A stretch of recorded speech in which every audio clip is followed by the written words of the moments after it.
അപ്പോൾ നമുക്കൊരു gross salary എന്ന് പറയാം, അലവൻസുകളും കാര്യങ്ങളടക്കം നിങ്ങൾക്ക് കിട്ടുന്ന ഒരു ഗ്രോസ് സാലറി ഏകദേശം ഞാൻ ഈ പറഞ്ഞ ഒരു 75,000, 74,000-നും 76,000-നും ഇടയിൽ നിൽക്കും. ഹായ് ഓൾ, നമ്മളുടെ IBPSന്റെ കലണ്ടറൊക്കെ വന്നു അല്ലേ? നമ്മളെല്ലാവരും പ്രതീക്ഷിച്ചിരിക്കുന്ന ആളാരാണ്? IBPS PO 2026 notification. അപ്പോൾ IBPS POനെ കുറിച്ച് ഒരുപാട് ഡൗട്ടുകൾ നിങ്ങൾക്ക് ഉണ്ടാവും. തുടക്കക്കാരായിട്ടുള്ള നിങ്ങൾക്ക് എന്താണ് IBPS PO, എപ്പോഴും കേൾക്കുന്ന ഈ IBPS PO എന്താണ്, അതേപോലെ ആർക്കൊക്കെ അപ്ലൈ ചെയ്യാം, എന്താണ് ക്വാളിഫിക്കേഷൻ, എക്സാം എങ്ങനെയാണ്, എന്നാണ് ഡേറ്റ് എക്സാം, എത്ര സെലക്ഷൻ പ്രോസസ്സ് ഉണ്ട്, അങ്ങനെ ഒട്ടനവധി ഡൗട്ടുകൾ നിങ്ങൾക്ക് ഉണ്ടാവും. ആ ഡൗട്ടുകളെല്ലാം നമുക്ക് ഈ വീഡിയോയിലൂടെ സെറ്റാക്കാം. ഉഷാറല്ലേ? അപ്പോൾ നമുക്ക് നമ്മളുടെ വീഡിയോയിലേക്ക് പോവാം. Okay, IBPS PO 2026. യെസ്, എന്താണ് IBPS PO? നമ്മളെ ഒരു ബാങ്കിലേക്ക് നിങ്ങൾ അങ്ങോട്ട് കടന്നു ചെല്ലുമ്പോൾ അവിടെയുള്ള ഓഫീസറാണ്, നമ്മൾ ക്ലർക്കല്ല. അവിടെ മെയിൻ ആയിട്ടിരിക്കുന്ന ഓഫീസേഴ്സ് ഉണ്ടാവും. സൈനിങ് അതോറിറ്റി എന്ന് പറയും നമ്മൾ. അതായത് നിങ്ങൾ ഈ ക്ലർക്ക് ചെക്ക് കാര്യങ്ങളൊക്കെ വെരിഫൈ ചെയ്തിട്ട് അപ്പുറത്തെ ഒരാൾക്ക് ഹാൻഡ് ഓവർ ചെയ്യും. അതാണ് ഓഫീസർ, അസിസ്റ്റൻറ്റ് മാനേജർ എന്ന് പറയും. അതിന് തൊട്ട് താഴെയുള്ളതാണ് നമുക്ക് പ്രൊബേഷണറി ഓഫീസർ എന്ന് പറയുന്ന പോസ്റ്റ്. അപ്പോൾ നമ്മൾ ആദ്യം പ്രൊബേഷനായിട്ടാണ് എടുക്കുക, പിന്നെ അത് പ്രൊബേഷൻ കഴിയുമ്പോൾ അസിസ്റ്റൻറ്റ് മാനേജറായിട്ട് മാറും. അപ്പോൾ പ്രൊബേഷണറി ഓഫീസർ എന്ന് പറഞ്ഞു കഴിഞ്ഞാൽ ബാങ്കിലേക്ക് സെലക്ഷൻ നടത്തുന്ന, ഓഫീസർ ലെവലിലേക്ക് സെലക്ഷൻ നടത്തുന്ന എക്സാമാണ്. അത് ആരാ കണ്ടക്ട് ചെയ്യുന്നത്? Conducted by institute of banking and personnel selection ആണ് IBPS. പിന്നെ എന്താണ് നമ്മളുടെ പോസ്റ്റ് പ്രൊബേഷണറി ഓഫീസർ അല്ലെങ്കിൽ മാനേജ്മെൻറ്റ് ട്രെയിനി എന്ന് പറയും. Recruitment for public sector banks across ഇന്ത്യയിലെ പബ്ലിക് സെക്ടർ ബാങ്കുകൾ പ്രധാനമായിട്ടും 12 ആണുള്ളത്. അതിൽ ഏറ്റവും മികച്ച ആളാര SBI. അവർ സെപ്പറേറ്റ് ആണ് SBI POയും അതേപോലെ തന്നെ ക്ലർക്കും റിക്രൂട്ട്മെൻറ്റ് നടത്തുന്നത്. ബാക്കിയുള്ള 11 ബാങ്കുകളിലേക്കാണ് IBPS റിക്രൂട്ട്മെൻറ്റ് നടത്തുക. അപ്പോൾ നിങ്ങൾ ഓൾറെഡി കലണ്ടർ കാര്യങ്ങൾ കണ്ടു കാണും അല്ലേ? നോട്ടിഫിക്കേഷൻ കലണ്ടറിൽ പറഞ്ഞിരിക്കുന്നത് എന്താ? പ്രിലിംസ് എക്സാം IBPS 22-23 ആഗസ്റ്റ് 2026 നടത്തും എന്ന് പറഞ്ഞിട്ടുണ്ട്. അങ്ങനെയാണെങ്കിൽ നമുക്കൊരു ജൂൺ ജൂലൈ ആയിട്ട് നോട്ടിഫിക്കേഷൻ പ്രതീക്ഷിക്കാം. അപ്ലൈ ചെയ്യാനുള്ള ടൈമൊക്കെ വേണ്ടേ? അപ്പോൾ ജൂൺ ജൂലൈയിൽ നമുക്ക് നോട്ടിഫിക്കേഷൻ എന്തായാലും പ്രതീക്ഷിക്കാം. മെയിൻസ് അവർ ഒക്ടോബർ 4 നടത്തും, 2026 നടത്തും എന്നും പറഞ്ഞിട്ടുണ്ട്. കറക്റ്റ് നടത്തും. കാരണം അതിനുശേഷം ക്ലർക്കിലും RRB PO, regional rural bank clerk PO അങ്ങനത്തെ എല്ലാം നടത്തേണ്ടതല്ലേ? അപ്പോൾ ഇതൊക്കെ ഏകദേശം അവർ ആ ഡേറ്റിൽ തന്നെ എന്തായാലും നടത്തും. അപ്പോൾ നമ്മൾ സമയം ഒന്ന് ആലോചിച്ച് നോക്കുക. ഇപ്പോഴേ നല്ല ഉഷാറായിട്ടിരുന്ന് പഠിക്കണം. അതാണ് അവർ മുൻകൂട്ടി പറയുന്നത്. മക്കളെ, നിങ്ങൾ ധൈര്യമായിട്ടിരുന്ന് പഠിച്ചോ, നോട്ടിഫിക്കേഷൻ ഞങ്ങൾ വിട്ടു തരുന്നുണ്ട്, ഞങ്ങൾ ഡേറ്റ് അടക്കം സെറ്റ് ചെയ്തിരിക്കുന്നു, എക്സാം സെൻറ്ററുകൾ കാര്യങ്ങളൊക്കെ സെറ്റ് ചെയ്തിട്ടുണ്ട്, നിങ്ങൾ ഇരുന്ന് പഠിച്ചോ, ഈ സമയത്ത് ഞങ്ങൾ എക്സാം നടത്തും. ഓക്കെ, ഇതിന് ശേഷം ഇൻ്റർവ്യൂ ഉണ്ട്, അതൊക്കെ നമുക്ക് നോക്കാം. ഏതൊക്കെ ബാങ്കുകളാണുള്ളത്? ചിലവർക്ക് പല ഡൗട്ടുണ്ട്. ഈ നാഷണലൈസ്ഡ് ബാങ്ക് എന്ന് പറഞ്ഞാൽ എന്താണെന്ന്. സെൻട്രൽ ഗവൺമെൻറ്റിൻ്റെ കീഴിൽ കംപ്ലീറ്റ്ലി വരുന്ന എല്ലാ ബാങ്കുകളാണ്. നിങ്ങൾ ഗവൺമെൻറ് ഉദ്യോഗസ്ഥനാവാനാണ് പോകുന്നത്, സെൻട്രൽ ഗവൺമെൻറ് ഉദ്യോഗസ്ഥൻ. കേന്ദ്ര സർക്കാർ ബാങ്കുകളാണ് അല്ലേ? Bank of Baroda, Canara bank, Indian overseas bank, UCO bank, bank of India, central bank of India, Punjab national bank, union bank of India, bank of Maharashtra, Punjab and Sindh bank and Indian bank തുടങ്ങി 11 ബാങ്കുകളാണ് നമുക്ക് IBPSന്റെ റിക്രൂട്ട്മെൻറ്റിൽ വരുന്നത്. Okay, 11 ബാങ്കുകൾ. അപ്പോൾ ഈ ബാങ്കുകളിലേക്കുള്ള ഓഫീസർ പോസ്റ്റുകളിലേക്കുള്ള റിക്രൂട്ട്മെൻ്റ് ആണ് ഇവിടെ എന്ത് ചെയ്യാൻ പോകുന്നത്, നടക്കാൻ പോകുന്നത്. ഓക്കെ അല്ലേ? ഇനി നിങ്ങളുടെ ഏറ്റവും വലിയ ഡൗട്ടാണ് ആർക്കൊക്കെ അപ്ലൈ ചെയ്യാൻ പറ്റും. Eligibility, education. നിങ്ങളൊരു ഡിഗ്രിക്കാരനാണെങ്കിൽ BTech ആയിക്കോട്ടെ, BCom ആയിക്കോട്ടെ, BSc ആയിക്കോട്ടെ, നിങ്ങൾക്ക് ഒരു ഡിഗ്രി ഉണ്ടെങ്കിൽ, റെക്കഗ്നൈസ്ഡ് ആയിട്ടുള്ള യൂണിവേഴ്സിറ്റിയിൽ നിന്ന് ഡിഗ്രി ഉണ്ടെങ്കിൽ നിങ്ങൾക്ക് എന്ത് ചെയ്യാം, ധൈര്യമായിട്ട് അപ്ലൈ ചെയ്യാം. 20 വയസ്സ്, 20 മിനിമം ഏജ് എന്തായാലും നോക്കണ്ട, കാരണം നമുക്ക് ഡിഗ്രി എന്തായാലും പാസ്സായിട്ടുള്ള ഇപ്പോൾ ആ ഏജ് ആയിട്ടുണ്ടാവും. 30 ഇയേഴ്സ് ആണ്. ജനറലുകാർക്ക് എന്താണ് 30 വയസ്സ് വരെ അപ്ലൈ ചെയ്യാം. Age relaxation as per government norms. ഇപ്പോൾ ഏജ് റിലാക്സേഷൻ നിങ്ങൾക്ക് SC ST OBC അതേപോലത്തെ PWD കാൻഡിഡേറ്റ്സിനൊക്കെ അവൈലബിൾ ആയിട്ടുള്ള ഏജ് റിലാക്സേഷൻ ഇവിടെയും എന്ത് ചെയ്യും, ലഭിക്കും. ക്ലിയർ അല്ലേ?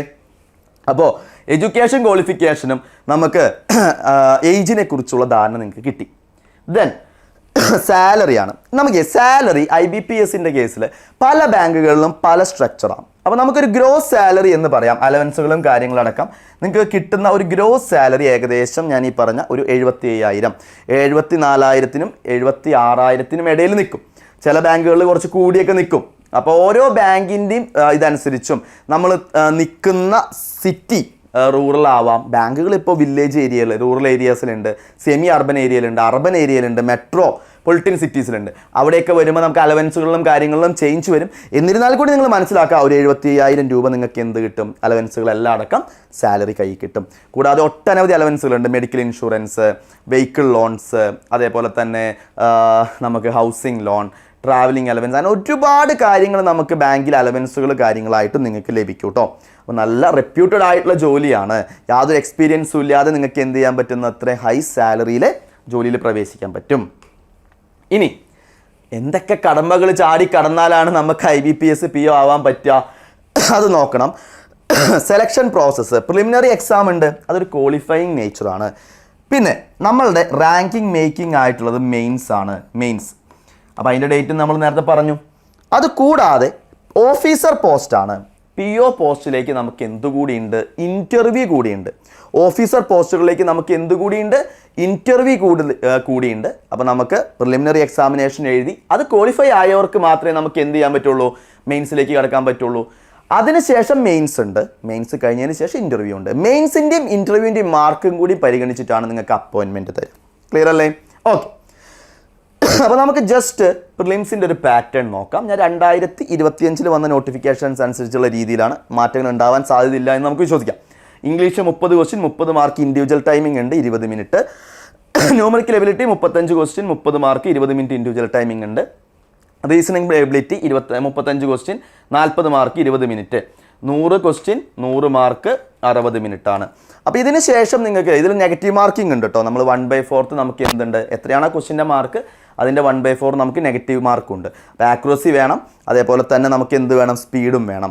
പ്രിലിംസ് എക്സാം എഴുതിയതിന് ശേഷം ഇവിടെ ഇമ്പോർട്ടൻ്റ് ആയിട്ട് നമ്മൾ പഠിക്കുന്ന ആൾക്കാർ ആരൊക്കെയാണ്? ഇംഗ്ലീഷ്, ന്യൂമറിക്കൽ എബിലിറ്റി, റീസണിംഗ് ആണ്. ഇതിന് ശേഷം നമ്മൾ എന്ത് ചെയ്യാം? അടുത്ത മെയിൻസിലേക്ക് വരിക. അപ്പോൾ മെയിൻസിൽ എന്തൊക്കെ പഠിക്കണം നോക്കാം. മെയിൻസിൽ നമ്മൾ reasoning, English language, data analysis and interpretation എന്ന് പറഞ്ഞാൽ മാത്സ് തന്നെയാണ്, ക്വാണ്ടിറ്റേറ്റീവ് ആപ്റ്റിറ്റ്യൂഡാണ്. ഇവിടെ വേറൊരാൾ വന്നിട്ടുണ്ട്, general economy, banking awareness, digital financial awareness including RBI circulars. General awareness ആണ്. 6 മാസത്തെ GA, അതിനും ബാക്കിലേക്കും പഠിച്ചാൽ നല്ലത്. അപ്പോൾ ഇവിടെ ഈ ആൾക്കാരാണ് നമുക്ക് എന്ത് വരുന്നത്? പ്രധാനമായിട്ടും ഒബ്ജക്റ്റീവ് ടൈപ്പ് എക്സാമിൽ വരുന്നത്. റീസണിങ് 40 ക്വസ്റ്റ്യൻ, 60 മാർക്ക് ഉണ്ട്, 50 മിനിറ്റ് സമയം. English language 35 question, 40 mark, 40 minute സമയം. Data analysis and interpretation 35 question, 50 mark, 45 minute സമയം. ജനറൽ എക്കണോമി അതായത് general awareness 35 question, maximum 50 mark, 25 മിനിറ്റാണ് സമയം വരുന്നത്. അത് കൂടാതെ നമുക്കിവിടെ ടോട്ടൽ 145 ക്വസ്റ്റ്യൻ, 200 മാർക്ക്, 160 മിനിറ്റാണ് ടൈം വരിക. ഇംഗ്ലീഷ് ലാംഗ്വേജ് നമുക്കൊരു ഡിസ്ക്രിപ്റ്റീവ് ടെസ്റ്റ് കൂടി ഇതിൻ്റെ കൂടിയുണ്ട്. ഇംഗ്ലീഷ് ലാംഗ്വേജ് അതായത് നമുക്ക് essay റൈറ്റിംഗ്, ലെറ്റർ റൈറ്റിംഗ് തുടങ്ങി കോംപ്രഹെൻഷൻ തുടങ്ങിയുള്ള ഒരു എന്തും കൂടിയുണ്ട്, ഡിസ്ക്രിപ്റ്റീവും കൂടി ഇതിൻ്റെ കൂടെ തന്നെയാണുള്ളത്. ടൈപ്പിംഗ് ആയിരിക്കും അതിൻ്റെ കൂടെ. 2 ക്വസ്റ്റ്യൻ ആണ്, 25 മാർക്ക്, 30 മിനിറ്റാണ് അതിന് സമയം വരുന്നത്. ഇതാണ് നമ്മൾ മെയിൻസിന് വരുന്ന ഒരു എക്സാം പാറ്റേൺ. ഓക്കെ അല്ലേ? മെയിൻസിൻ്റെ എക്സാം പാറ്റേൺ എല്ലാവർക്കും ക്ലിയർ ആണെന്ന് കരുതുന്നു. അതിനുശേഷം ഇൻ്റർവ്യൂ ഉണ്ട്. ഇൻ്റർവ്യൂവിനെ കുറിച്ച് ഇപ്പോൾ നിങ്ങൾ ടെൻഷൻ അടിക്കേണ്ട. നമ്മൾ മെയിൻസൊക്കെ നല്ല രീതിയിൽ എഴുതി കഴിഞ്ഞ് സെറ്റായി കഴിഞ്ഞാൽ നമുക്ക് അതിനുള്ള കോച്ചിങ് കാര്യങ്ങളൊക്കെ ഉണ്ട്. അതനുസരിച്ച് നിങ്ങൾ സെറ്റ് ചെയ്ത് കഴിഞ്ഞാൽ നമുക്ക് വളരെ കോൺഫിഡൻ്റ് ആയിട്ട് എന്ത് ചെയ്യാൻ പറ്റും? ഇൻ്റർവ്യൂ അറ്റൻഡ് ചെയ്യാൻ പറ്റും. ഇത്ര രീതിയിലാണ് നമ്മളുടെ എന്ത് വരുന്നത്? POൻ്റെ സെലക്ഷൻ പ്രോസസ്സും വരുന്നത്. സിലബസിൻ്റെ ഒരു ഓവർവ്യൂ ആണ്. English, quantitative aptitude, reasoning, banking awareness and current affairs. ഇത്ര കാര്യങ്ങളാണ് നമ്മൾ പ്രധാനമായിട്ടും പഠിക്കേണ്ടത്.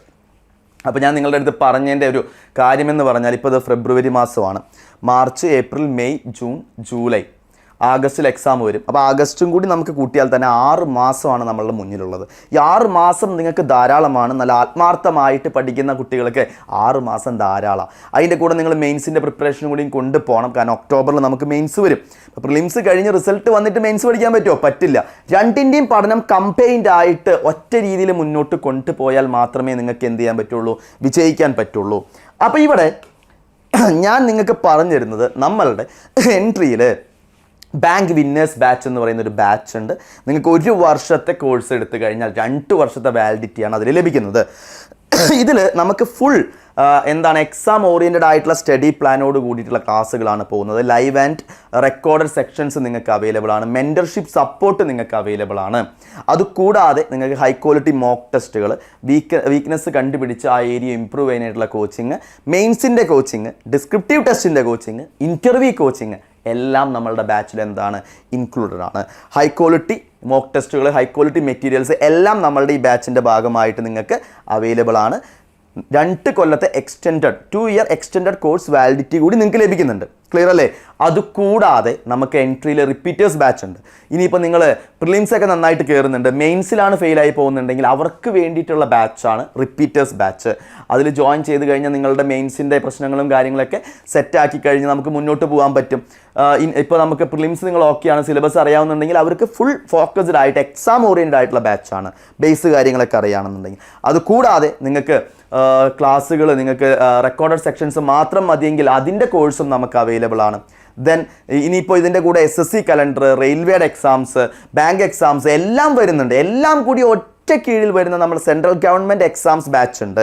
അതിൽ പഠിക്കുകയാണെങ്കിൽ നിങ്ങൾക്ക് ഈ എല്ലാ എക്സാമുകളിലേക്കും നിങ്ങൾക്ക് എന്ത് ചെയ്യാൻ പറ്റും, അപ്ലൈ ചെയ്ത് പഠിക്കാൻ പറ്റും. ഫുൾ സിലബസ് നിങ്ങൾക്ക് കവർ ചെയ്ത് തരും. അപ്പോൾ ഇത്രയ്ക്കും, അതുകൂടാതെ റെഗുലേറ്റിംഗ് ബോഡീസ് ആയിട്ടുള്ള reserve bank of India, RBI, SEBI, NABARD തുടങ്ങിയ എക്സാമുകൾക്കുള്ള ബാച്ചുകളും നമുക്ക് എൻട്രിയിൽ അവൈലബിൾ ആണ്. ഇത്ര ബാച്ചുകൾ നിങ്ങൾക്ക് ഇവിടെ അവൈലബിൾ ആണ് അല്ലേ? എല്ലാ കാര്യങ്ങളും A to Z കാര്യങ്ങളും നിങ്ങൾക്ക് പഠിപ്പിച്ചു തരും. എന്തെങ്കിലും ഡൗട്ടുകളോ കാര്യങ്ങളോ ഉണ്ടെങ്കിൽ ജസ്റ്റ് ഒന്ന് കമൻറ്റ് ചെയ്യുക. അല്ലെങ്കിൽ നമ്മളുടെ കോൺടാക്ട് നമ്പർ ഞാനിവിടെ പറയുന്നുണ്ട്, 7736122215 എന്നുള്ള നമ്പറിലേക്ക് ജസ്റ്റ് ഒന്ന് കോൺടാക്ട് ചെയ്താൽ മതി. നിങ്ങൾക്ക് ബാച്ചുകളെ കുറിച്ചായാലും എക്സാംസിനെ കുറിച്ചായാലും നിങ്ങളുടെ എന്ത് ഡൗട്ടുകളും ഇവിടെ എന്ത് ചെയ്യും, ക്ലിയർ ചെയ്ത് തരും. ഈ നമ്പറിലേക്ക് ജസ്റ്റ് ഒന്ന് കോൺടാക്ട് ചെയ്യുക. നമ്പർ ജസ്റ്റ് ഒന്ന് നോട്ട് ചെയ്യുക, 7736122215 എന്നുള്ള നമ്പറിലേക്ക്. ഓക്കെ അല്ലേ? അപ്പോൾ എന്താണ് നമ്മളിതിൽ ഉദ്ദേശിച്ചേ? പഠിച്ചു തുടങ്ങുക. നിങ്ങൾക്ക് ആഗ്രഹം മാത്രം പോരാ, അതിനുവേണ്ടി ആത്മാർത്ഥമായിട്ട് വർക്ക് ചെയ്യാനുള്ള മനസ്സും വേണം, അതിനിരുന്ന് വർക്ക് ചെയ്യും വേണം. എല്ലാവർക്കും എന്താണ് 24 മണിക്കൂർ തന്നെയുള്ളൂ, സമയമില്ല എന്ന് പറയേണ്ട കാര്യമില്ല. 1ാം റാങ്ക് മേടിക്കുന്ന ആൾക്കും 24 മണിക്കൂർ, നിങ്ങൾക്കും 24 മണിക്കൂർ. വർക്ക് ചെയ്ത് പഠിക്കുന്ന ആൾക്കാരുണ്ട്, കുട്ടികളെ വെച്ച് എന്താണ് പഠിച്ച് ജോലി നേടുന്ന അമ്മമാരുണ്ട്. ഇവരെല്ലാം നിങ്ങൾക്ക് മാതൃകയാണ്, മോട്ടിവേഷനാണ്. നിങ്ങൾ നല്ല അടിപൊളിയായിട്ടിരുന്ന് പഠിക്കുക, ഒട്ടും സമയം വൈകിയിട്ടില്ല. ഇനി ഫൈനൽ ഇയർ ആയിട്ട് പഠിച്ചുകൊണ്ടിരിക്കുന്ന കുട്ടികളാണെന്നുണ്ടെങ്കിൽ ആ സമയമാകുമ്പോഴേക്കും നിങ്ങളുടെ റിസൾട്ട് കാര്യങ്ങളൊക്കെ വരും. നിങ്ങൾക്കും ധൈര്യമായിട്ട് ഇപ്പോഴേ പ്രിപ്പറേഷൻ തുടങ്ങാം, വെറുതെ സമയം പാഴാക്കേണ്ട കാര്യമില്ല. അപ്പോൾ 2026 നിങ്ങൾ ആഗ്രഹിക്കുന്ന ഒരു ബാങ്കിലെ ഓഫീസർ പോസ്റ്റ് നിങ്ങൾ ആഗ്രഹിക്കുന്നുണ്ടെങ്കിൽ, ആ കസേരയിൽ ഇരിക്കണമെന്ന് ആത്മാർത്ഥമായിട്ട് ആഗ്രഹിക്കുന്നുണ്ടെങ്കിൽ മക്കളെ, ഒട്ടും സമയം വൈകിട്ടില്ല, ഇനി വൈകാൻ പാടില്ല, ഇപ്പം തന്നെ പഠനം തുടങ്ങിക്കോളൂ. ഓക്കെ, നിങ്ങൾ റെഡി ആണെങ്കിൽ എൻട്രി നിങ്ങളുടെ കൂടെയുണ്ട്. ഞാൻ പറഞ്ഞ നമ്പറിലേക്ക് ജസ്റ്റ് ഒന്ന് കോൺടാക്ട് ചെയ്യുക, 7736122215 എന്നുള്ള നമ്പറിലേക്ക്. അപ്പോൾ എല്ലാവർക്കും all the very best. Thank you.